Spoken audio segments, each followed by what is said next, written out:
Hola amigos, and welcome back to another episode of La Vida Verde podcast. I'm your host, Matthew Human, here at Finca Vida Verde, and my guest this week is the one and only Ian Inspires. He is a love and relationship coach, the founder of a Sensual Sanctuary, located just right over there in Alegria Village here in the Machuca Valley. And he's our local Acro yoga teacher and also deeply involved in community building, men's circles, these kinds of things. It's going to be a great conversation. He's a deep brother. It's going to be a great conversation. Hope you enjoy.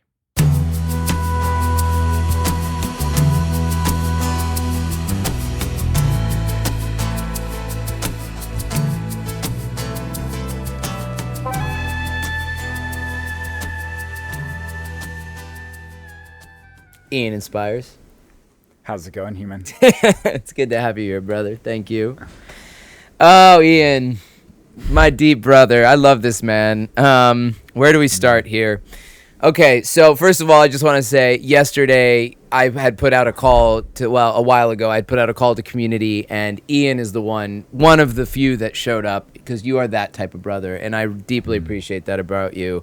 I feel like that is most important in community is when we need help, that when we put it out there, that others can answer the call. And you have no idea how much you supported me yesterday, so thank you, first of all. It's my pleasure. It's how I feel communities run. It is. We help each other. We serve. That's it. Like we serve each other.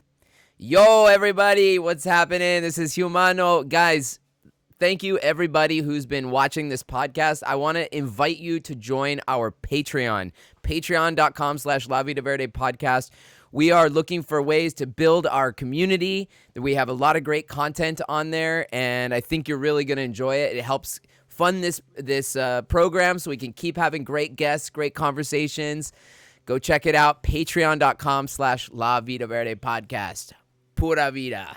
I just recently heard something from Charles Eisenstein. I read a thing about, what is a community? It's a true, it's like the gifting economy is like when you're giving because you want to give. And, I think it's hard for us sometimes when we're so used to getting paid for our work and we need money to survive. So it's like we have to prioritize sometimes money over gifting. But I really do think there should be that balance of like, I used to give away everything, and then at some point I was like, whoa, I have no money now, and all these people are making money off the things that I did, and so now I need to pull back and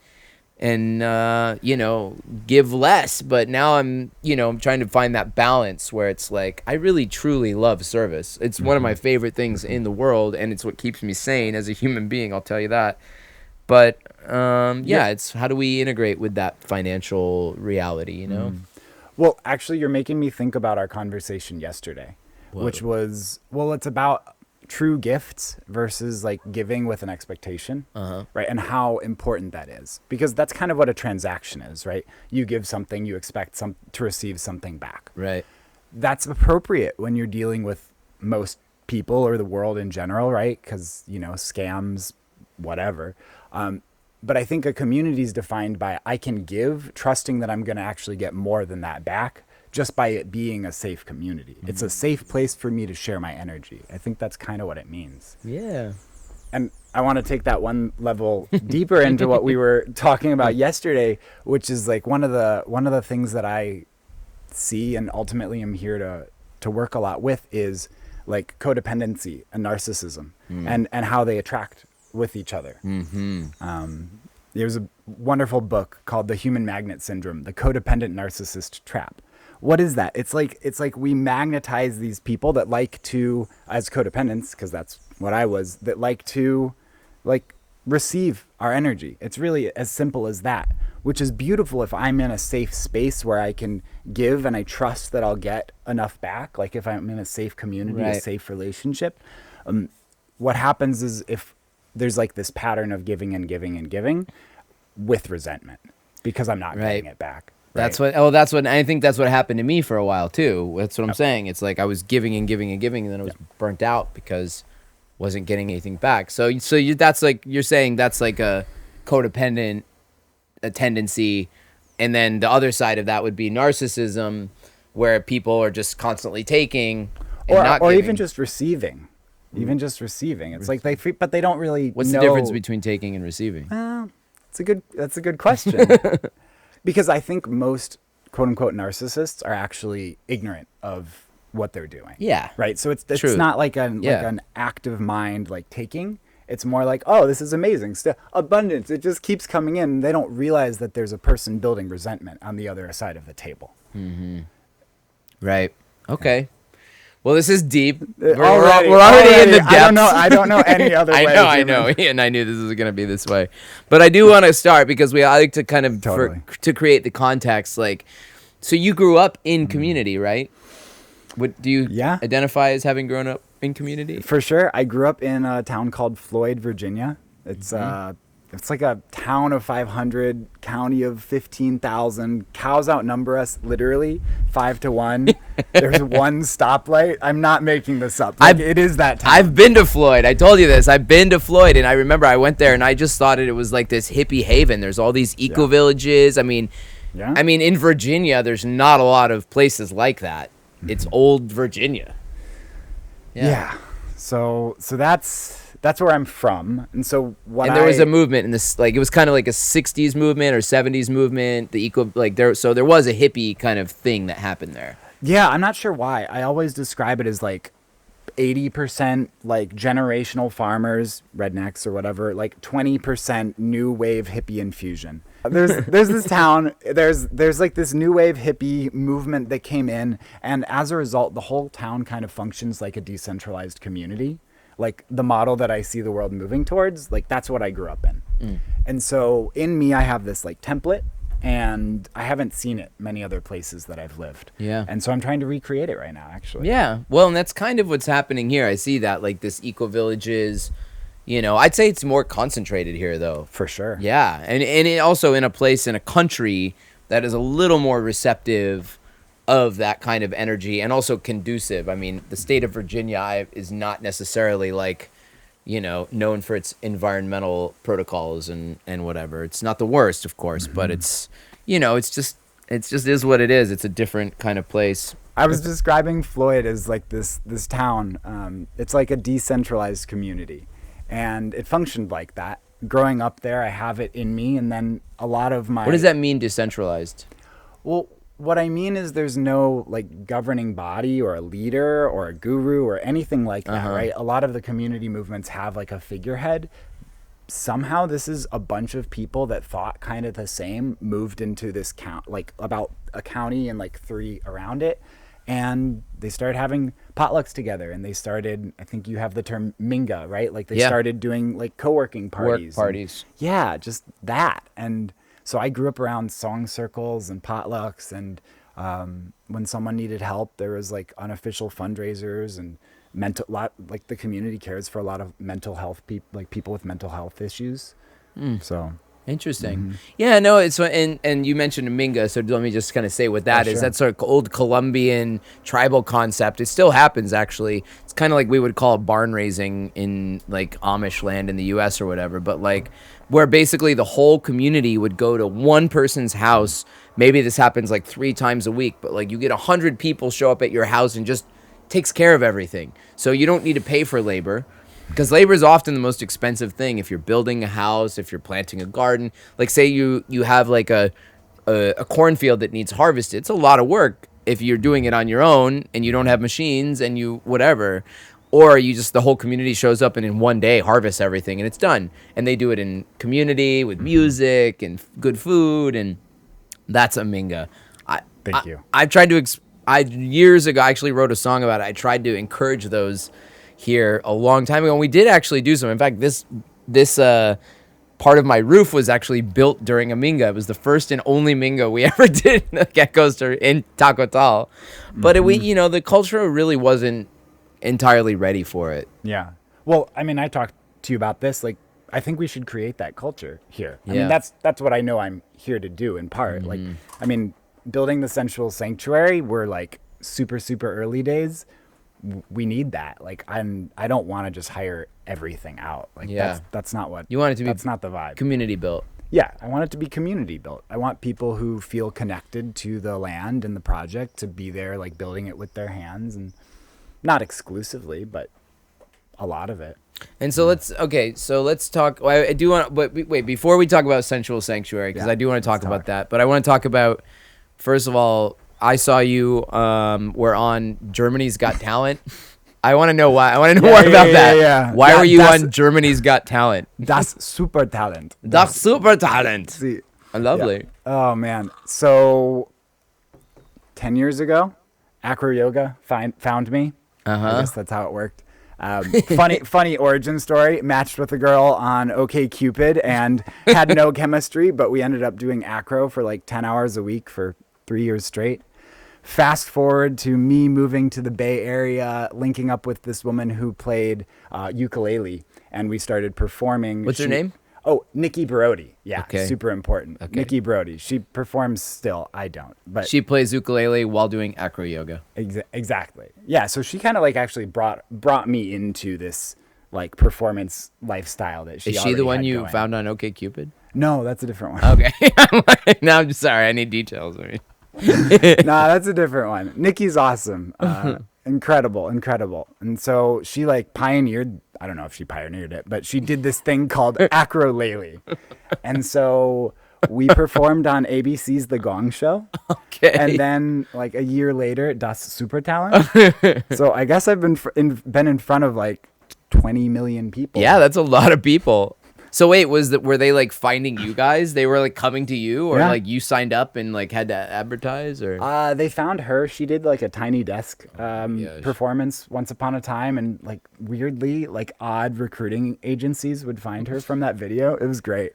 Very interesting. Okay, yeah. So you were the bass. Oh yeah. So for those of you who don't actually know what would happen, because acrolele is not intuitively explained. Even acro yoga isn't super well known. Why don't you explain it? Yeah. So I love to do partner acrobatics, right? Maybe you've heard of partner dance, but this is partner acrobatics. I like to be a bass most of the time. Mostly I work with flyers, what we call the people that I like raise up into the air. And so if you like want to picture like a handstand on my hands while I'm standing up, you know, that's an acrobatic move. Mm-hmm. So we would do that kind of thing while Nikki is playing the ukulele and singing. Like, okay. And she's like live mic'd, like wireless live mic'd. And so I'm like spinning her around, flipping her around. Oh, moving. Oh, yeah. Not just, okay. Oh, no. Very moving. Oh, interesting. Yeah. I need to go watch this thing. You need to watch it again. It's Is good. it on there? Yeah. I haven't seen it. Yeah, I saw a clip of it and I was like, "What is this? How did I not know Ian was like a famous in Germany?" Okay, so that's ukulele, and you also teach our local acro yoga courses down in Ecovia. We have like a weekly acro yoga day. What day is that? Thursday mornings. Locals, if you're interested, come on to acro yoga. What I like to say is it's like creates embodied connections within a community. You may have noticed I like to go deep rather quickly, and one of the ways that I do that is by like breaking the touch barrier like immediately. It's like, hey, I'm Ian, like we're gonna play, you know, like we're gonna do acro, you know, we're gonna work with that. So. So where did the Ian Inspires come from? What's that? Tell us about that. Why? What's the Inspires? Well, I feel like I live my life for others and then just end up benefiting a lot from that. And so everything I do is basically for others and in relationship to others.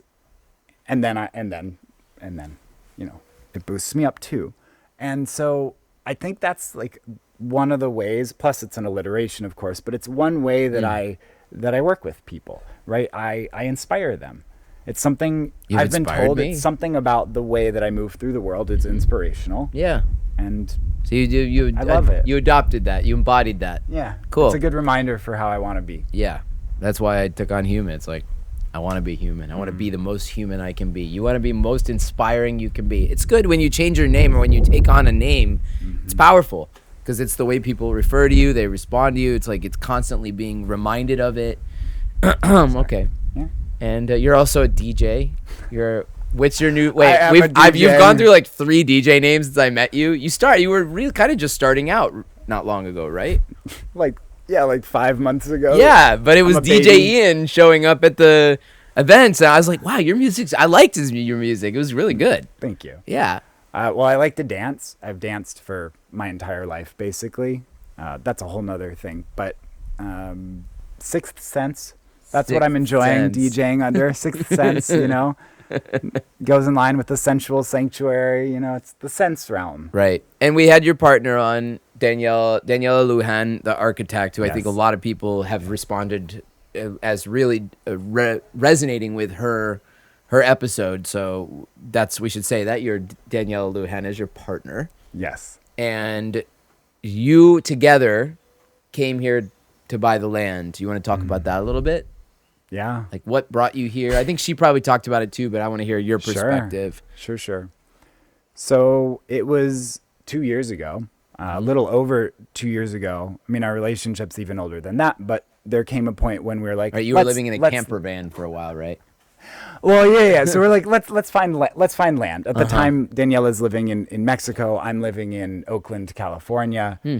Officially, mostly I'm living in a camper. And In Oakland? well, no, I was living, like, my stuff was in Oakland. I was living in the camper anywhere but Oakland. Okay, got it. You get Who's your home base? yeah, my home base. Got it. And yeah, so we actually met Daniela while I was potentially looking to move to Mexico. We looked around Mexico. During this time, we actually stumbled upon Stephen Brooks on the Life is a Festival podcast. Oh, Yeah. what's that one? I don't know that one. I'm forgetting the name. Amen. I can't remember his last Okay. name. But Life is a Festival, Cool. great podcast. And Stephen Brooks had one about like regenerating the world like 1,000 acres at a time. Oh, I remember that was his movement. I remember he was starting. Yeah. And Daniela loved it. And so she's like, why don't you look at Alegria Village? And for a while I didn't pay attention. But when I did, we visited. We bought land that same trip. And it was actually it was a little bit deeper than that. It was very interesting. I don't know how many of you have heard of muscle testing or if you would do muscle testing. Yeah. But I was like, which lot should I buy? And it was like, should I buy this one? And it was like, no. Should I buy this one? Wait, should we do an example of muscle testing? Oh, sure. Okay, Ian, Yes. ask me a question. Wait, what? I don't know how this works. No, Well, dude. no, yeah. Like, is your name human? Is my name human? Well, yeah. And you could, there'd be a. If it's there's like, resistance. Yeah. Or like, is your name Anna? Nope. Right. Like, it's like the muscles, like, know truth. It's like the muscles representing truth. This is some deep hippie shit right here, Yeah. by the way. Just so you know, the only Ooh. place they do that I've heard of muscle testing is deep within these hippie communities. And I do think there's some truth to it because even if it's not absolute truth, it's what's true within you and inside your body. And that's the most important thing, right? Well, actually, I feel like, There's as an absolute truth. aside, well, muscle testing is like the best bridge I've found from science to consciousness. Like, that's what they use it. They've literally measured and mapped all of the levels of consciousness using whether or not a person saying and feeling that word makes them stronger because you can do everything relatively. And so they did that over a group of people and have literally mapped the levels of consciousness. That's some David R. Hawkins stuff. If you want to look up David R. Hawkins' Deep. levels of consciousness. Deep in It's the cool. hippie woo. Yeah, it's deep, but it's scientific. It's scientific. I know. That's the bridge. It's science. We're still figuring all that stuff out. I think it's amazing. There's frontiers that we're just exploring. Thank you, microdosing. Okay. Where were we? We're talking about how you guys found the land. You did some muscle testing to see if it resonated with you. Yeah, we ended up with 2 really beautifully forested pieces of land in the project. They're big pieces of land. You got 2 of the bigger ones, right? Yeah, 2 big ones. And over time, it's just become more and more obvious that this is a place for our community to gather rather than just simply where Daniela and I build a home or maybe, a home in a casita or something, which is really popular here. This one, it's like, no, like a community gathers here and then we welcome more people into it. It feels like more of a living and learning center, a consciousness center, a place where, people come to learn about themselves, like really like be their true selves. And it's done by like remembering that they're nature. Like, so all of that's here. Yeah, I agree. How big is the land? In total, it's about 1.5 acres, 6,000 square meters. Yeah, that's pretty good. That's about what you can see cleared here. A little more than what you can see cleared on my farm, actually. So it's a good size. You can do a lot with that land. What's your intention? Like, what do you want to see? What's the vision? Pitch us The vision on a sensual sanctuary, because it's not built yet. Right now, it's just raw land. Right. Yeah. The vision is emerging. I think that's the nature of a lot of like communally held visions. Is I only know so much, but I'll share what I know. Okay. Which is the land. Excuse me. The land wants to heal people. It will be a place. It's like if you've ever heard, like, the senses are the windows of the soul, right? So that's why it's a consciousness center. Like, using the senses to come back home, to come back into, you could think about it like to come back into one's heart. But certainly to come out of the mental loops, to come out of the, like, they manifest as like mental health kind of things, and back into, well, we already were talking about what's real, what's true. Well, what's actually real? Like, pretty much the sensations that I'm feeling. Like, that's the realest thing. The fact that I get really hot and tense and I like perceive and I make myself angry, right? Angry is already taking it a step outside of what I'm feeling. So like, what's true? What's really true? The senses. And if you follow the senses, they lead towards consciousness. So yeah, that's a deep one too. So the land wants to heal through the senses. Yes. Okay. What else? So we envision it as a place where people practice tantra, like, Explain what kind of tantra. Well, yeah, tantra is, I think, in a way, being with what is, truly, like acknowledging, being kind of like equidistant to all emotions. It's a lot. Tantra is a lot of things. I'd say when practiced, it looks a lot like authentic relating is when I've done it. So eye gazing, we'll look at each other in the eyes. That activates a level of authenticity, truth, vulnerability. Maybe we'll say, what I bring to the world is. What I bring to the world is ... What I bring to the world is I'm a community leader. What I bring to the world, right? And so like these kind of like games, or authentic relating games, that reveal and allow a deeper truth to emerge. So we'll be doing a lot of things like that there. Where did you get in? I'm just curious, like, how did you kind of come into all that? Like, you must have been trained in some kind of like, or had a lot of some experience that, or just over the years, or festivals. Really? I think like the Bay Area a little bit, not music festivals, more like consciousness festivals. Like what? I used to play a lot of those festivals, I think. Well, I had a big part of my awakening happen at Envision, of course. Okay. So you know that one. Yeah.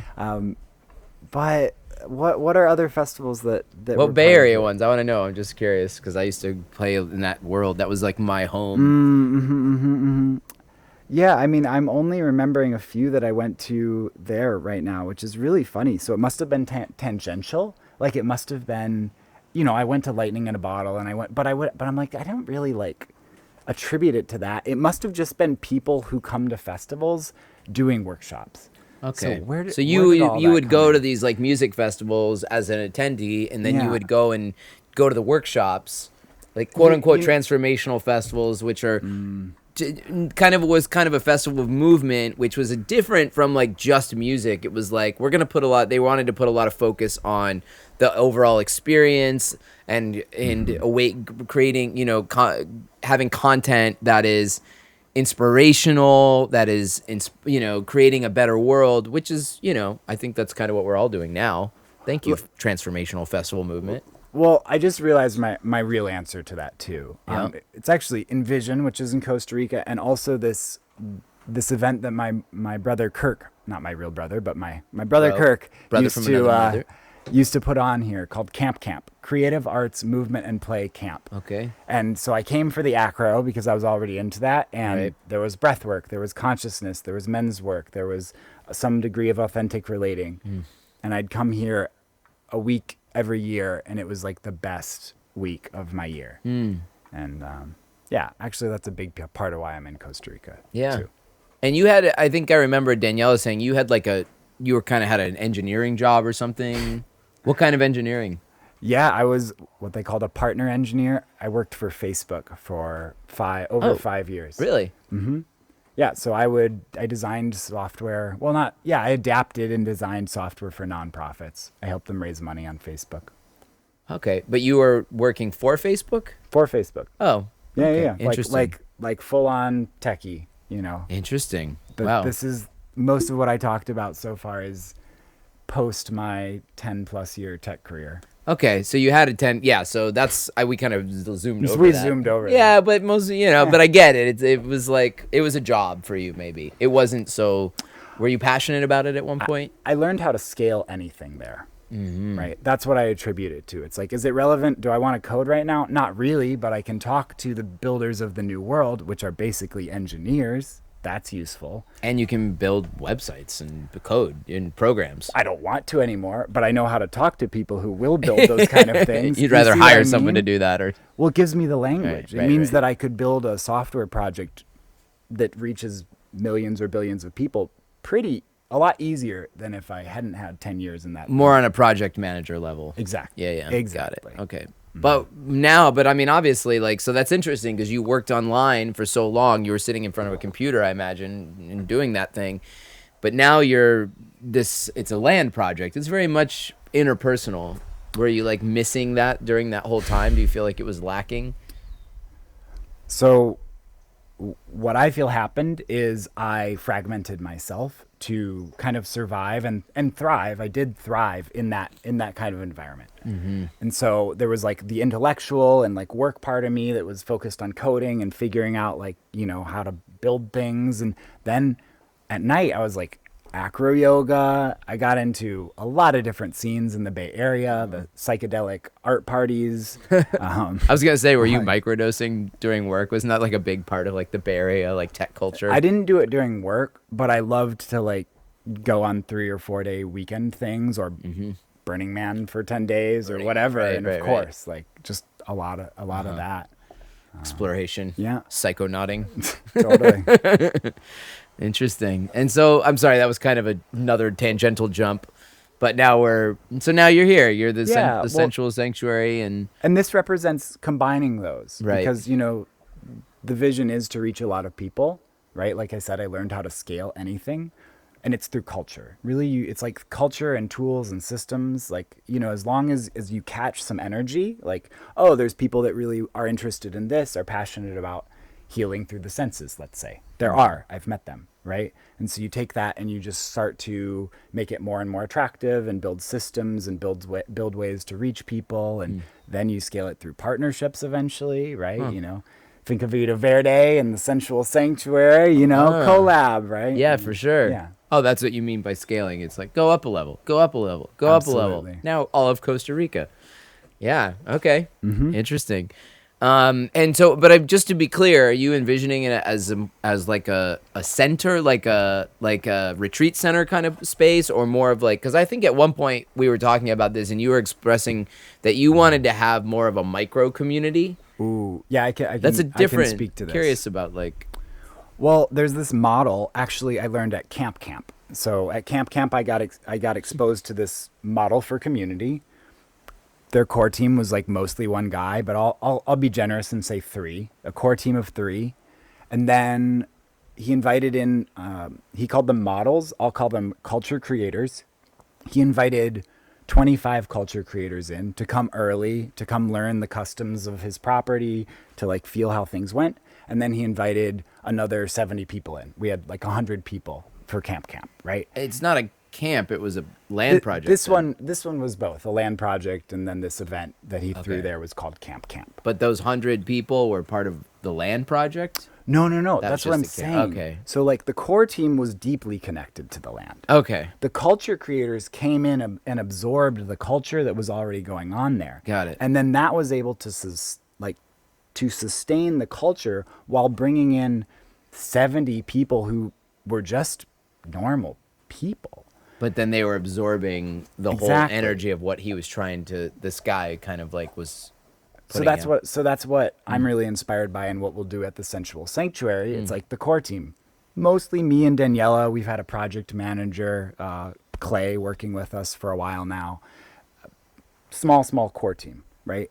I'm working on bringing in the culture creator team, right? So this group of, let's say, 20, 30, 40 people that get it, that can like really embody what the culture of what we're creating, the healing, the tantra, the authentic relating, the movement, we didn't even talk about the bio, all of the like earth building and such that my partner Daniela wants to bring there. Yeah, no, and that's on, I mean, there's a whole, you can watch her episode and get to know Danielle. Of course, that'll be a part of it. But then it's also basically, so that's the community, but then there's the retreat center feel of it too, which is you can bring people into that once you've stabilized that culture, and they'll just start adopting the culture that's already there. So it does serve the public, not like what I'd call like non-communities or members or the outside world. Do you have a structure in mind of how you want to? I'm just curious, like how far you've gotten with this. Like we talked about, because there's there's the benevolent dictatorship, which is like, I don't like that word so much, but it's like the one where you and Danielle are the owners, but then there's there's like people can live there but still it's like they don't have equity necessarily in the land. Well, you asked a funny question, so I guess that means I'm ready to share that it is structured as a church. Okay.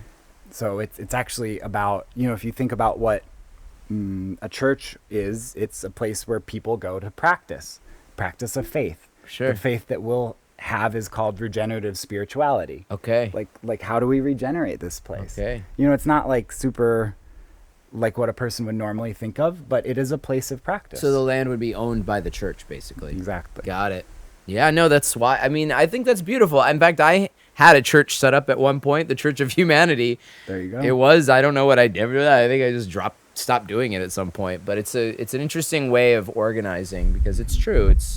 It feels a little bit like, I think for some people, for myself even, like there was an edge around like, church, like didn't always feel good to me to be involved with a church. But as an organizing structure, it's actually a pretty interesting one. It's cool. I think that's different than, there's not a lot of people who are doing that, So I think it's a great model. I don't think it's a funny question. I think it was like, it's a valid question. I just didn't know I was ready to share it with YouTube, to be honest.